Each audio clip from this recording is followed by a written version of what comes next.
बिस्मिल्लाहिर्रहमानिर्रहीम। अस्सलामुअलैकुम। Welcome to my channel Izzy and Mimi. कैसे हैं आप सब लोग? आई होप कि आप सब लोग बिल्कुल ठीक ठाक होंगे और अपनी लाइफ को एंजॉय कर रहे होंगे। वीवर्स, रमज़ान के हवाले से आज मैं आप लोगों के लिए सिगार की रेसिपी लेके आई हूँ जो बहुत मज़े के बनते हैं। इसके लिए मैंने 300 ग्राम बोनलेस चिकन लेके उसको अच्छी तरह से वॉश करके सुखा लिया था कपड़े के साथ, और 2 अंडे मैंने इसमें इस्तेमाल किए हैं।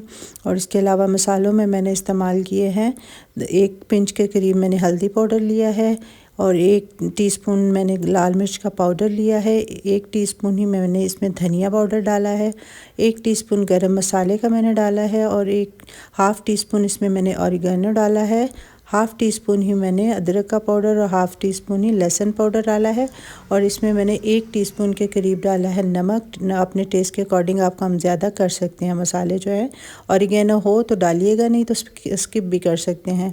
और अंडे जो है इसमें 2 ही, इतनी अदद जितनी मैंने आपको इसकी चिकन की क्वांटिटी बताई है, इसमें 2 अंडे ही डालेंगे ताकि हमारा बैटर जो है वो थोड़ा सा रनी बने। और इसको अच्छे से हमने इस तरह से फ़ाइन चॉप कर लेना है। इसके बाद हमने लेना है एक पाइपिंग बैग, इसमें हमने तमाम ये जो बैटर है वो डालना है, और एक स्लरी तैयार करनी है मैदे की मदद से। ये मैंने समोसा पट्टी ली है जो कि बाज़ार से इजीली मिल जाती है। आप इसको इस तरह से स्ट्रॉ की मदद से रोल कर सकते हैं। बहुत ही टाइटली इसको रोल करना है और एंड पे हमने इसको स्लरी की मदद से जोड़ देना है।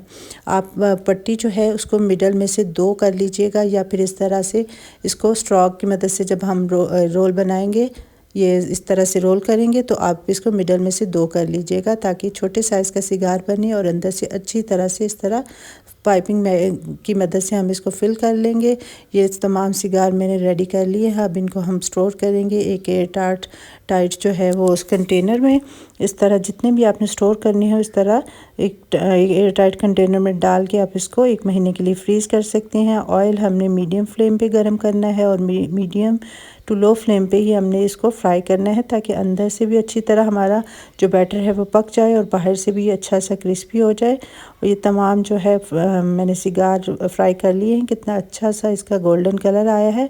आप इसको किसी भी चटनी के साथ या फिर अपनी पसंद के डिप के साथ सर्व कीजिएगा। तमाम बच्चों को, बड़ों को ज़रूर पसंद आएंगे। फिर मिलेंगे इंशाल्लाह किसी और रेसिपी के साथ। दुआओं में याद रखिएगा। अल्लाह हाफिज़।